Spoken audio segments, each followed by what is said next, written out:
Bom, pessoal, vamos lá, vamos tentar fazer uma análise interessante aqui sobre teoria de estrutura de capital. Bem interessante.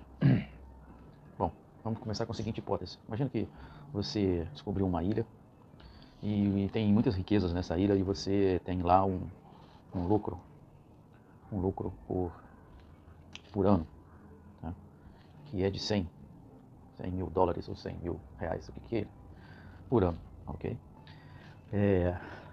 Esse lucro, digamos que você tenha um custo de oportunidade do capital, a gente vai chamar de KU, de 10% ao ano.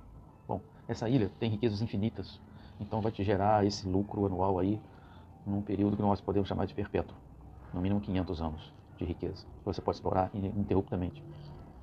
Então vamos tratar tudo como perpetuidade. Quanto é que vale essa ilha, né, pelo fluxo de caixa descontado? Vamos trabalhar a hipótese aqui que o lucro é igual ao fluxo de caixa distribuído. Então tudo que é gerado de lucro você consome, retira. Então o valor dessa ilha basicamente vai ser o lucro que ela consome em perpetuidade, dividido pela taxa de desconto. Ela tem então um valor de 1 milhão ou 1 bilhão, o que for, né? Se a gente for fazer um balancinho aí a valor de mercado, essa ilha aqui vai ter então o seguinte balanço. No lado do ativo você tem o valor de 1.000 e no lado do equity, que é o capital próprio, que você é dono dessa ilha sozinho, 1.000, né? Então o valor total dessa ilha é 1.000, assim. Podemos também representar no formato de pizza, né? Então o valor total dessa ilha é igual ao equity e dá um valor de 1.000. Muito bem. Vida que segue, você está feliz da vida por ter encontrado essa riqueza, essa fonte de riqueza eterna. Só que eis que chega o governo te tributando sobre o que você retira dessa ilha, né? Entra então a tributação. E o governo te tributa a uma alíquota de 34% de tax sobre esse lucro, né? Como é que vai ficar teu lucro então agora? Teu lucro que antes era de 100, continua sendo de 100 menos 100 vezes 34. Né? Então teu lucro vai ser de 100 menos 34. Então seu lucro passa a ser 66. Ok. Como é que vai ficar o valor de mercado agora então do seu ativo novo agora, né? Então, a tua posição como proprietário nessa empresa, seu equity vai ser 66 dividido por 10%, 660. Né? E o governo tem uma participação que é de 34, seu novo sócio agora, ele eternamente vai te retirar 34 do seu lucro, de 340. Né? Então o balanço, o valor de mercado, passa a ser o seguinte: você tem agora um equity de 660 e o ativo da sua empresa é no valor de 660. Oculto nesse balanço, não aparece isso, no balanço do valor de mercado, está a participação do governo, né? 340. Um ativo que você cedeu para o governo, né? Que ele tem uma participação. Então o valor da sua empresa total continua 1.000. Né? Se formos fazer então a pizza, nós temos esse formato aqui. O governo pegou uma fatia boa para ele, 340, e você tem a sua participação de equity de 660. E o valor continua 1.000. Então você dividiu a sua empresa aí para um sócio, praticamente com um pouco mais de 1/3 sobre a sua empresa, né, como propriedade.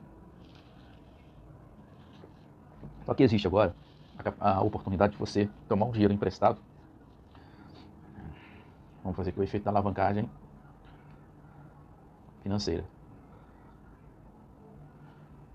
Você vai ao banco, pega um empréstimo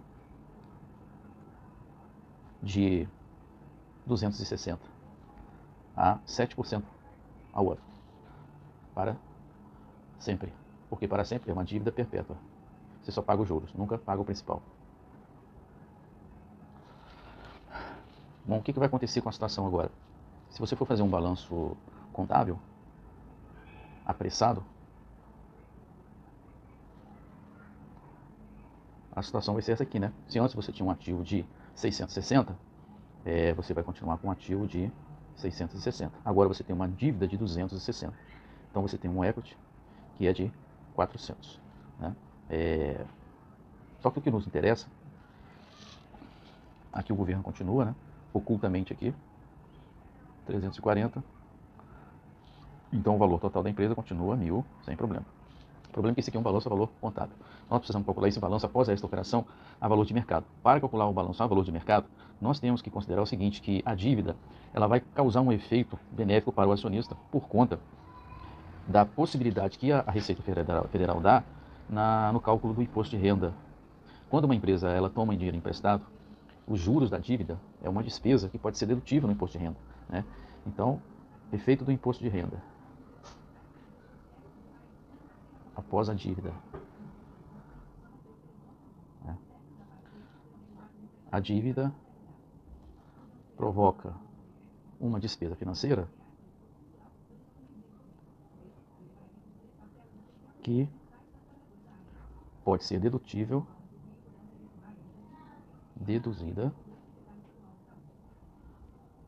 na base de cálculo, ou incluída, né, tanto faz, de cálculo do IR. Então vai ficar assim, juros da dívida é igual a dívida vezes a taxa de juros que foi dada, né? Então os juros da dívida vai ser 260 vezes 7%. Isso vai dar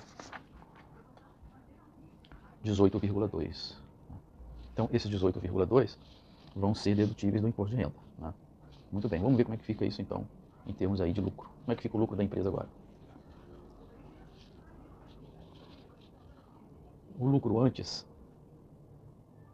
ele era de 100 menos o imposto de renda de 34 de 66. Após a dívida, após o empréstimo, o lucro após será de 100 menos os juros e menos o imposto de renda, né? Os juros nós já calculamos ali, deu 18,2. E agora vamos calcular o imposto de renda. Então veja, agora eu vou pegar 100 de lucro operacional da empresa, menos os juros, que é 18,2, que é uma despesa financeira, e vou tributar o líquido deles, 34%. Né? Então, isso aqui vai dar 27,8. Esse é o imposto de renda. Né? Então veja que antes de fazer a dívida, o imposto de renda era de 34. Né? E com a dívida, ele é de 27. Então a gente paga menos imposto de renda ao colocar uma dívida na empresa. Bom, a questão é a seguinte, essa dívida, hipótese da reestruturação financeira, né, que vamos chamar assim, hipótese da reestruturação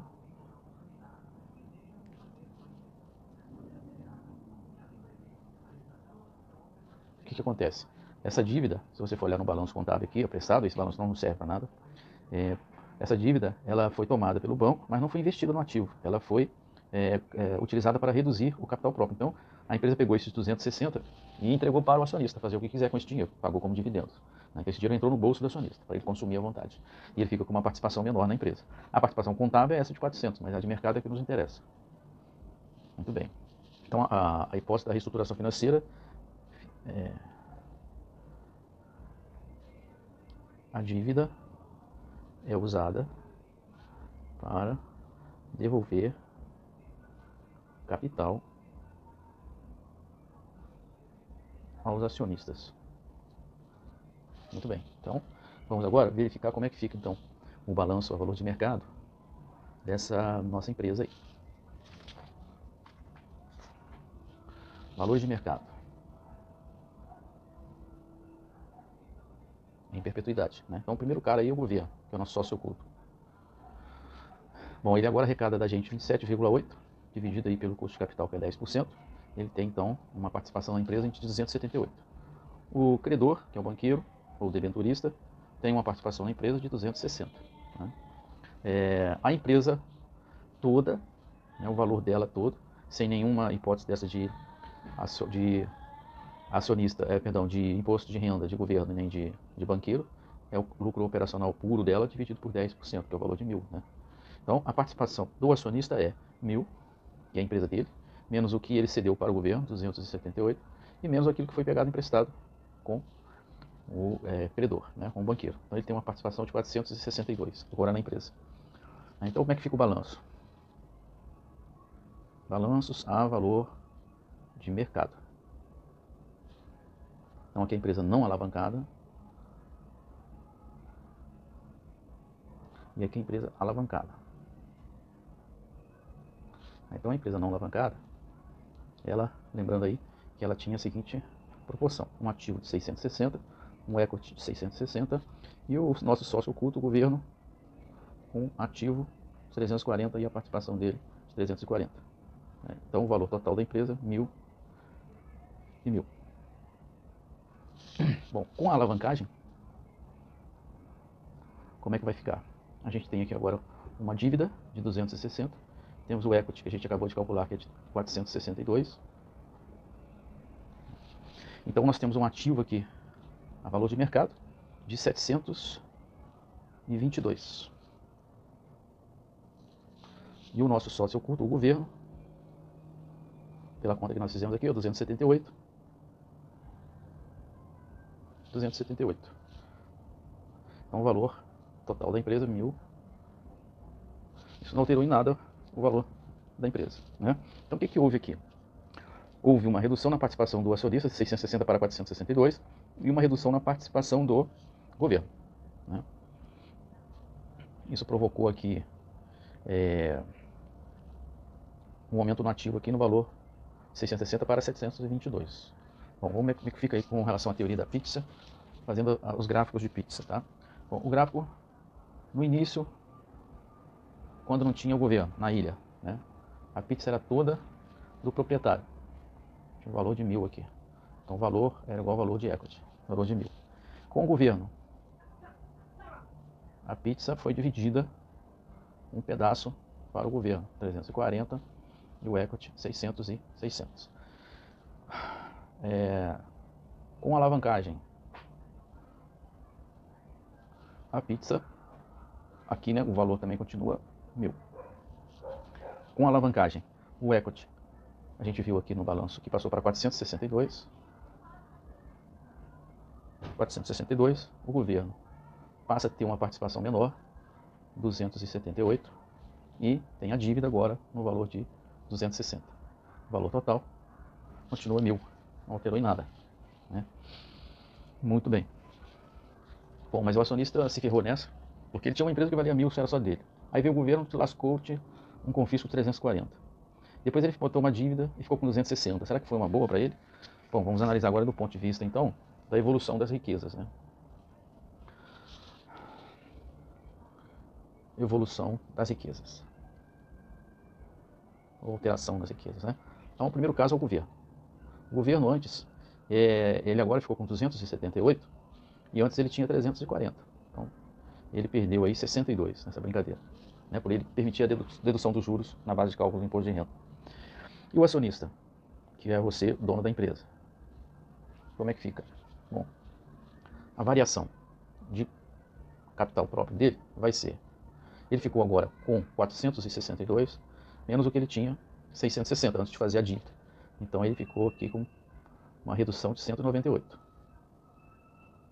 Né? Só que ele pegou a dívida e esse dinheiro foi para o bolso dele. Então, dinheiro no bolso.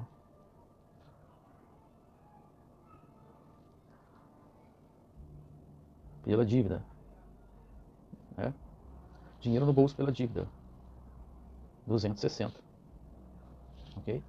Então, menos 198 com mais de 260, ele teve um aumento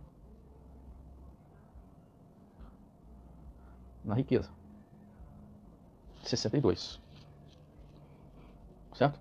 Muito bem. Então quer dizer que aquilo que saiu, o governo perdeu, o acionista ganhou na mesma proporção. Né? Então houve um benefício fiscal da dívida que foi transferido do governo em função da dívida para o acionista. O acionista fica mais rico por conta da alavancagem. Né? Aí você pode perguntar, quer dizer então que quanto mais dívida eu colocar na empresa, né, quanto maior essa proporção de dívida eu colocar aqui na empresa, melhor, né? Mais riqueza o acionista vai ganhar, mais ele vai ficar mais rico por conta da dedutibilidade do imposto de renda. Isso é só uma meia-verdade. O fato é que a teoria nasceu assim, com esse tipo de especulação, né? Depois foram considerando outras realidades, né? Então, por exemplo, à medida que a empresa ela se endivida muito, ela entra num processo de dificuldade financeira e pode levar ela à falência. Então, aumenta a probabilidade dela entrar em falência, né? Aí a dívida gera o benefício crescente fiscal, mas ela gera um contra-benefício, que é a probabilidade de falência. Isso pode ser computado também no valor geral da pizza aqui. Não vamos entrar nisso aqui, que é uma teoria mais avançada. Por enquanto, fiquemos com esse caso que está aqui. Muito bem. E com relação ao valor presente do benefício fiscal, né? Vamos ver como é que significa isso, né? Valor presente do benefício fiscal.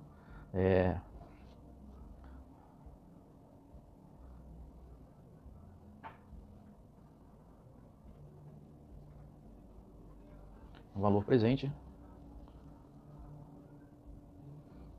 do benefício fiscal da dívida.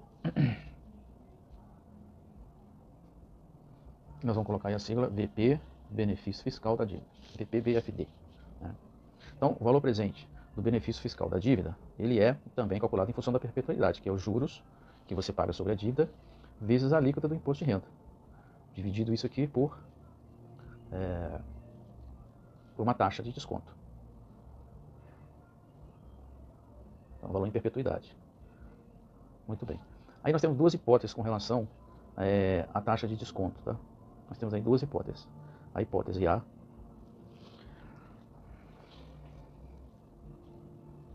e a hipótese B. A hipótese A diz o seguinte: o benefício fiscal da dívida tem o mesmo risco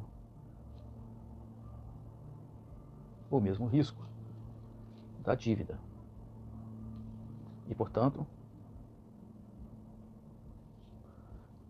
deve ser descontado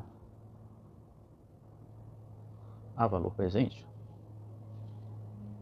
pela taxa CAI, que é da própria dívida. Né? Então, sob essa hipótese, o valor presente do benefício fiscal da dívida, né? Então no numerador é os juros vezes a alíquota do imposto de renda. Então o CAI é 7%, que é os juros da dívida, vezes a dívida nossa, que é 260, e isso vezes 34%, dividido por 7%. Né? Então, se eu cortar 7 em cima e 7 embaixo, é o mesmo que pegar o valor da dívida e multiplicar pela alíquota do imposto de renda. Isso aqui dá o valor presente do benefício fiscal da dívida. Ok? Bom, essa aqui então é a hipótese A. A hipótese A.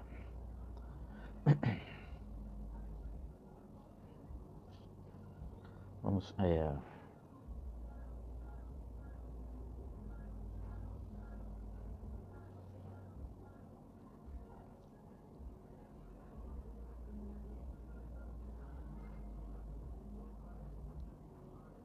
hipótese A, 88,4. E agora vamos para a hipótese B.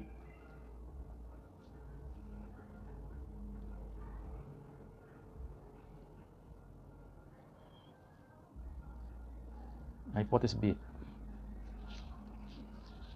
O benefício fiscal da dívida tem o mesmo risco do negócio, da empresa, da atividade operacional da empresa. E, portanto, será descontado a valor presente pela taxa KU, que foi dada aí 10%. Né? Então, sob essa hipótese, o valor presente do benefício fiscal da dívida vai ser os juros da dívida vezes a alíquota do imposto de renda dividido por KU. Né? Então, o valor presente, o benefício fiscal da dívida, o numerador não altera, é 7%, que é o juros da dívida, vezes o saldo da dívida, vezes a alíquota do imposto de renda. Embaixo é que nós alteramos de 7% para 10%. Então, esse é o valor presente do benefício fiscal da dívida na hipótese A. Né? Então, repare uma coincidência. Né? Esse valor de 62 é o mesmo valor do aumento da riqueza para o acionista. Né? Então, o aumento da riqueza do acionista, ele é o valor presente do benefício fiscal da dívida, direto. Então, quanto mais dívida colocar, maior o valor presente do benefício fiscal da dívida, mais rico é o acionista. Na hipótese de não existir probabilidade da empresa entrar em dificuldade financeira e entrar em falência. Então, na hipótese de não existir custo dessas dificuldades financeiras. Que custo de dificuldade financeira é essa? Se a empresa entrar em endividamento muito alto e tiver dificuldade e alguém pedir falência, ela vai ter custo com advogado. Então, tudo isso diminui o valor da empresa, né? Esses custos de dificuldade financeira também pode ser modelado para calcular o valor líquido final da empresa, levando em conta essas probabilidades. Não é o caso dessa teoria até agora.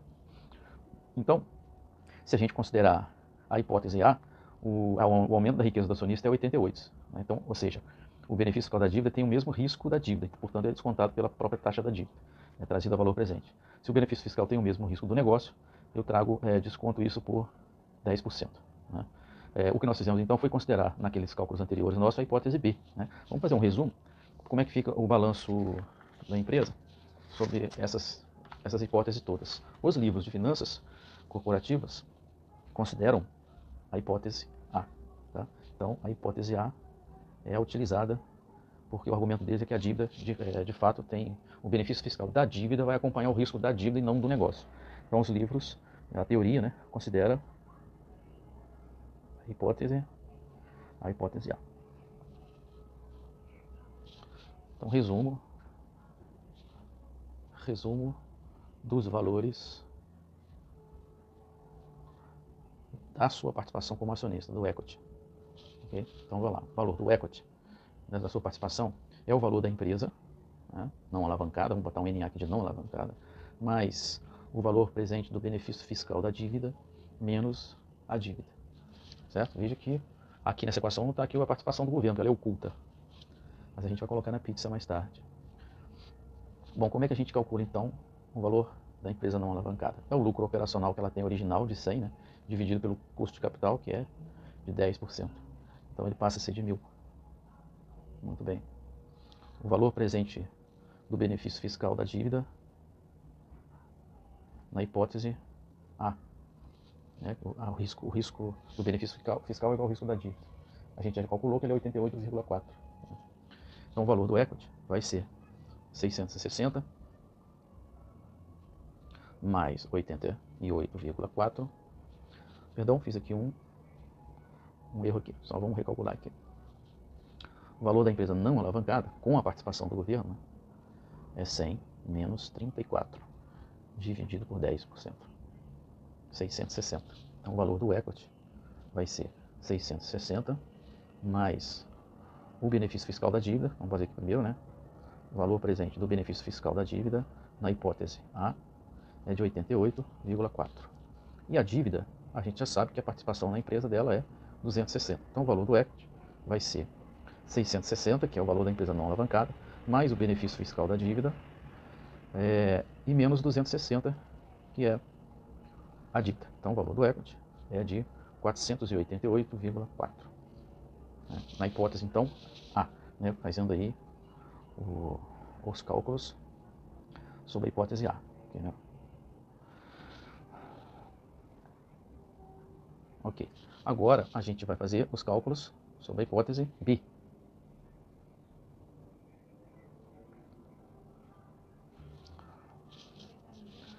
O valor presente do benefício fiscal da dívida na hipótese B é 62. Né? Então o valor do equity vai ser 660, que já calculamos anteriormente, mais 62, que é o valor presente do benefício fiscal, menos a dívida 260. Então o valor do equity nesta hipótese é de 462. Então, na hipótese B, o valor do equity é de 462. Muito bem. Fazendo agora um resumo final dos balanços, para que você possa entender a mensagem final. Então, balanços a valor de mercado. Balanços a valor de mercado. Então,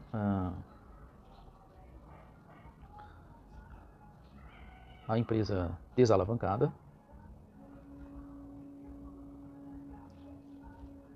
e a gente tem aqui a empresa alavancada. O espaço está um pouco pequeno, vou diminuir aqui que acho que dá para fazer legal.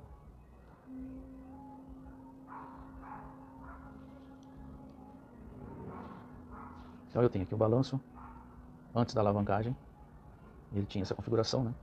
Um ativo no valor de 660 e o equity no valor de 660. Ocultamente tinha lá o nosso amigo sócio governo, com uma participação de 340. Né? Na formato de pizza, a gente tinha essa configuração. O governo com 340 e você com 660. Um valor de 1.000. Aqui 1.000 de cada lado. Né? Na empresa alavancada, a gente tem dois tipos de balanço. Vou fazer ele um pouco mais estreito aqui. Me desculpem, pessoal. Na hipótese A, na hipótese A e na hipótese B.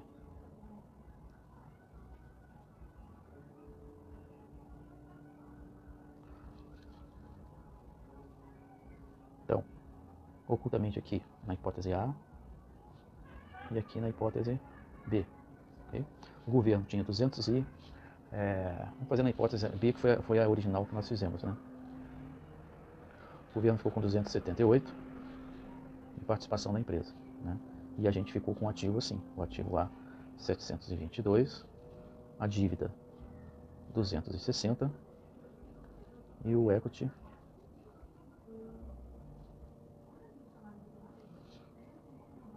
462. Se eu somar tudo vai dar 1.000 aqui e 1.000 do lado de cá. Muito bem. Na hipótese A, o benefício fiscal da dívida tem o mesmo risco da dívida, né? Então a gente tem uma dívida que continua de 260, só que a gente acaba ficando com o equity, né? Lembrando aqui, ó, a gente acaba ficando com o equity de 488,4. 488,4. Bom, o total aqui é 1.000, né? Então, a diferença que fecha para o governo, 251,6. 251,6. E o total do seu ativo, 488,4 com mais 260, 748,4. Então aqui na pizza, nós vamos ter o seguinte, né? Uma dívida de 260, vamos botar o governo primeiro, né? O governo 251,6 e aqui um pouco maior, o governo com 278, ambos menores do que 340, né? O equity é aqui um pouco maior, 488,4, né? E a dívida 260. E aqui o equity um pouco menor, 462 e a dívida 260. Então, o valor disso tudo aqui continua, não alterou o tamanho da pizza. O endividamento não altera o tamanho da pizza, o tamanho das riquezas, do valor total da empresa. Essa é a teoria, a proposição 1 de Modigliani e Miller. Proposição 1 de Modigliani e Miller, que são os caras que estudaram isso aí lá em 1960, por aí. Muito bem, nessa primeira hipótese aqui, o aumento da riqueza do acionista, para fazer o resumo, foi o seguinte então. Ele terminou com 488,4 de equity, mas antes ele tinha 660, né? Só que ele embolsou 260 do dinheiro da dívida que foi para ele. Então, aumento da riqueza do acionista.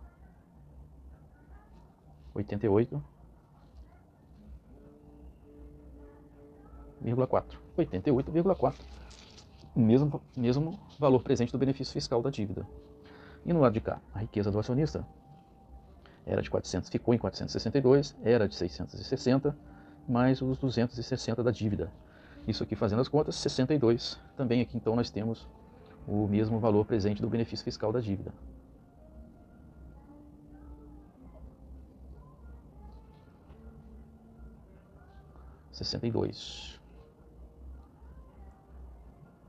Então, ambos esses valores, o aumento da riqueza do acionista, são os valores presentes do benefício fiscal da dívida. Não, lembra, reformatando aqui, na hipótese A, o valor presente do benefício fiscal da dívida é 88,4, e na hipótese B, o valor é 62. Aumento da riqueza do acionista, 88,4 e 62. Bom, pessoal, esse aí é o resumo de uma teoria muito interessante sobre estrutura de capital, e que nós não encontramos assim da forma que está nos livros, mas eu queria passar para que a gente introduza esse assunto de uma forma um pouco mais detalhada ao longo do curso. Até mais!